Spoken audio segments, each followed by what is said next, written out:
ठीक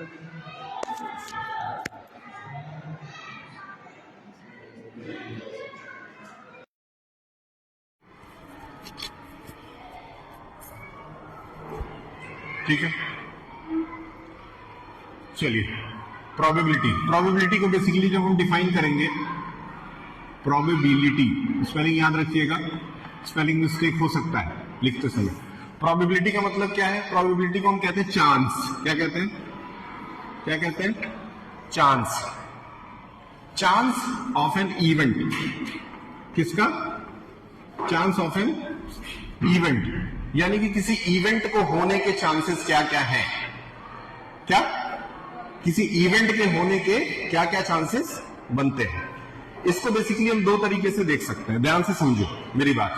ठीक है, सपोज एक लाइन लिखते हैं इट विल रेन। क्या लिखते हैं? It will rain. It will rain का मतलब बारिश होगी, सही है, यही मतलब है। अगर लिखते हैं इट विल रेन तो इसका सीधा मतलब क्या होता है? बारिश होगी, है ना। अगर हमसे कोई बोले कि नॉर्मली क्या हम इसको नंबर्स में दिखा सकते हैं कि बारिश होगी कि नहीं होगी? नहीं दिखा सकते। क्लियर है? नहीं दिखा सकते। दूसरा वर्ड लिखते हैं आई विल गो। क्या लिखा हुआ है? I will go. नॉर्मली लिखा हुआ है क्या? I will go. अगर आई विल गो लिखा हुआ है तो क्या क्या इसको नंबर्स में दिखाया जा सकता है? क्या इसको रिप्रेजेंट किया जा सकता है? नहीं कर सकते। अच्छा, ठीक है। गेटिंग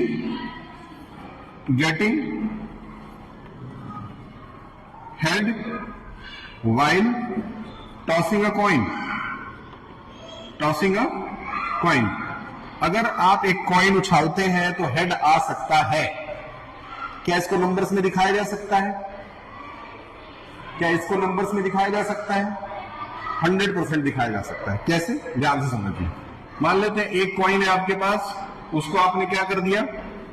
टॉस कर दिया, सही है। टॉस करने के बाद either it will be head और इट विल बी टेल। कोई दिक्कत वाली बात? ठीक है ना। या तो हेड आएगा या तो टेल आएगा।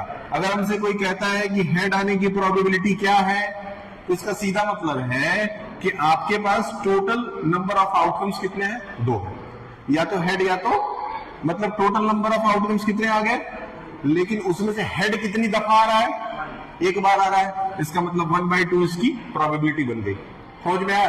तो प्रोबेबिलिटी यही कहता है कि जैसे इसको और इसको आप नंबर्स में नहीं दिखा सकते थे, इन दोनों को नंबर में रिप्रेजेंट नहीं कर सकते थे, लेकिन इस वाले केस को कर सकते हैं। तो क्या मतलब हुआ कि अगर इस वाले केस को हम नॉर्मली नंबर में रिप्रेजेंट कर पा रहे हैं, तो ये बेसिकली किससे रिलेटेड हो गया? मैथ्स से। और इसी पार्ट को हम लोगों को पढ़ना है, मतलब किन केसेस को अपने जीवन में ऐसे कौन से केसेस हैं जिनको हम नंबर में रिप्रेजेंट कर सकते हैं। सपोज लूडो खेलते हैं, चलो आ जाओ लूडो खेलते हैं, अच्छी बात, लूडो खेलना अच्छी बात। अब भैया लूडो खेलते हैं तो जाहिर सी बात है उसमें एक डाइस होता है कि नहीं। अब डाइस जो होता है उस पे नंबर है 1 2 3 4 5 और 6। मेरे ख्याल से यही सारे नंबर हैं। अच्छा, अब इसमें अगर ये सारे नंबर हैं तो एक बार जब हम डाइस देखते हैं तो नॉर्मली कोई एक ही नंबर आता है, एक से ज्यादा नंबर नहीं आता है। अगर इतना एक ही नंबर आता है तो सपोज अगर हमसे कोई बोलता है कि प्रोबेबिलिटी बताइए कि आपका आएगा 1, प्रोबेबिलिटी बताइए क्या चांसेस है कि आपका जो आएगा वो क्या आएगा? 1 आएगा। तो बहुत नॉर्मल सी बात है कि टोटल आउटकम्स कितने हैं? 6 हैं, और उसमें से 1 कितनी बार आ रहा है? सही है। अच्छा, अगली प्रोबेबिलिटी अगर कोई पूछ दे, बताइए कि क्या प्रोबेबिलिटी है कि आने वाला नंबर इवन नंबर होगा? क्या? What is the probability that the given number will be even? तो बताइए इवन नंबर आने की प्रोबेबिलिटी क्या बनती है? हाँ, मेरे ख्याल से इवन नंबर यही है। Even number are the number which are divisible by 2, यानी कि 1 2 3, मतलब 6 में से 3 यानी कि 1/, सही है। क्लियर हो रहा है? सिंपल है। अच्छा, अब प्रोबेबिलिटी बताइए कि नंबर प्राइम होगा। प्रोबेबिलिटी बताइए कि आने वाला नंबर प्राइम होना चाहिए। आपको क्या लग रहा है कि आने वाला नंबर प्राइम कैसे हो सकता है?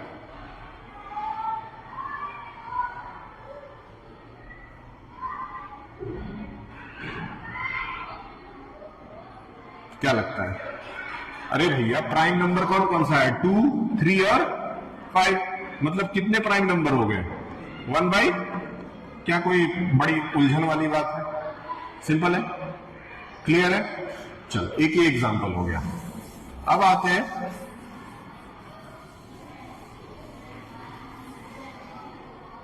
ध्यान समझिए। आपके पास एक बॉक्स है, उस बॉक्स में आपके पास 6 रेड मार्बल्स है, 4 ग्रीन मार्बल्स है। क्या है? ग्रीन मार्बल्स है और 3 येलो मार्बल्स है। क्या है? 3 येलो मार्बल्स है। सही है, क्लियर है। अच्छा, अब हमसे कोई प्रोबेबिलिटी पूछता है कि रेड मार्बल्स आने की प्रोबेबिलिटी क्या होगी, तो करने का तरीका क्या? एग्जाम में कैसे करेंगे? फॉर्मूला लिख देंगे कायदे से। क्या लिख देंगे? Number of favourable outcomes, number of favourable outcomes divided by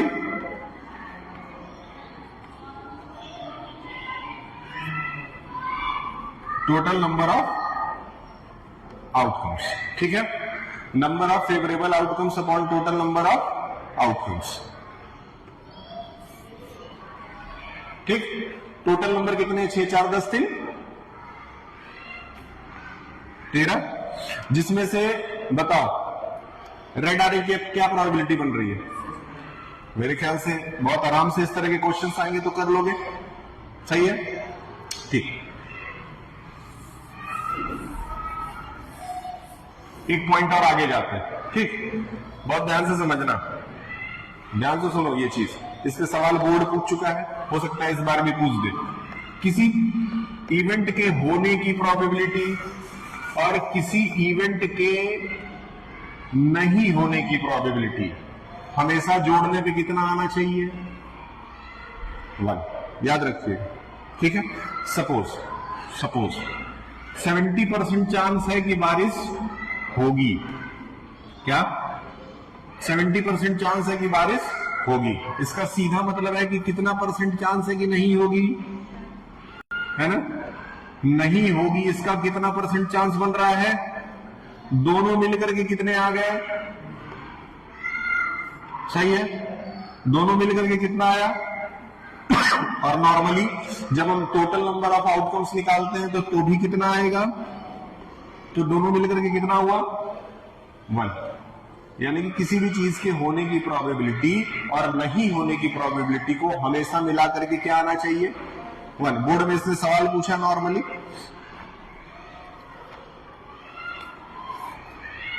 एक सवाल इसने बोर्ड में पूछा, वो सवाल मैं करा दे रहा हूं।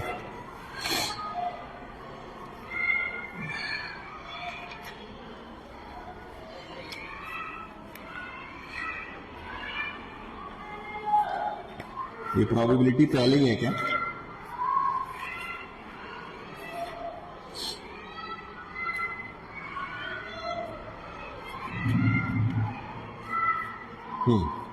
ठीक है, इसका सवाल क्या था बोर्ड के अंदर? ये देखिए, कह रहा है कि प्रोबेबिलिटी जो है इवेंट के होने की वो है 0.05।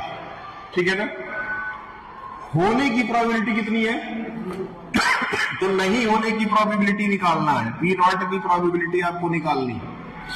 ठीक है, क्योंकि हम बताए हैं कि ये दोनों जोड़ करके कितना आना चाहिए?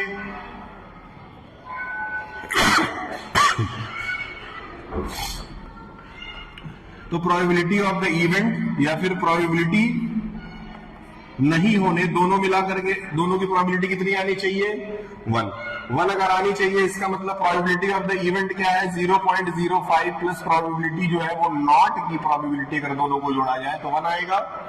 यानी कि प्रोबेबिलिटी ऑफ नॉट होने की प्रोबेबिलिटी जो है चांसेस 1 माइनस 0.05 हो जाता है। बहुत नॉर्मल वाली बात है, कोई बड़ी बात।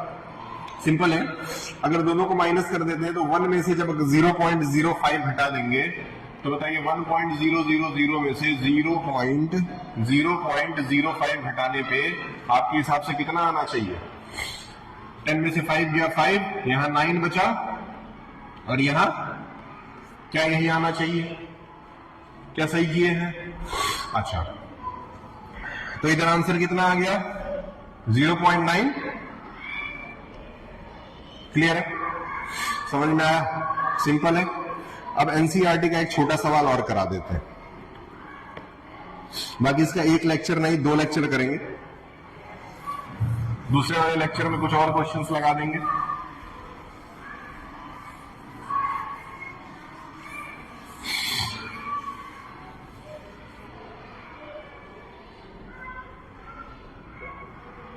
ठीक है, बहुत ध्यान से समझते हैं। कह रहा है कि आपके पास एक गेम है, गेम के अंदर आपके पास ये कुछ सेक्शंस बने हुए हैं।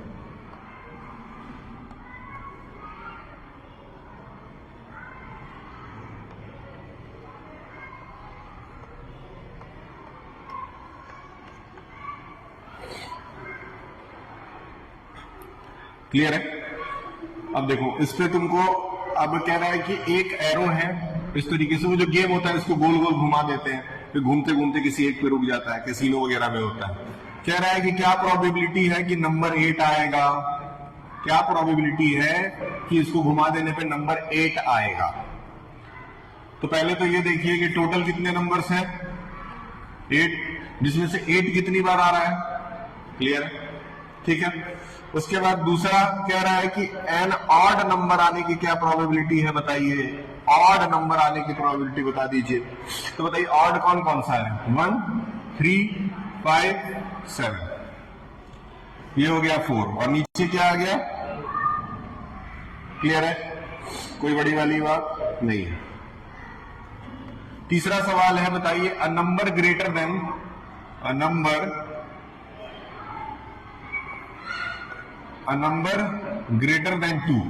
2 से बड़ा नंबर आने की क्या प्रोबेबिलिटी है? 2 से बड़ा नंबर आने की क्या प्रोबेबिलिटी? 2 से बड़ा कौन कौन है? 3, 4, 5, 6, 7, 8। टोटल कितने नंबर हुए? 7, 6 ना? 1, 2, 3, 4, 5, 6। सही है।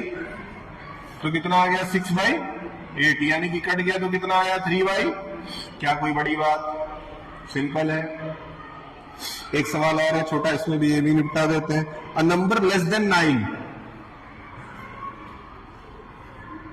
नंबर लेस देन 9 से छोटा नंबर आने की प्रोबेबिलिटी क्या है? देखो भैया 9 से छोटे कितने नंबर और टोटल कितने नंबर, यानी कि इसकी प्रोबेबिलिटी क्या बननी चाहिए? क्लियर है? तो चैप्टर में कोई ज्यादा लोड नहीं है। इसके टोटल 2 लेक्चर लेंगे।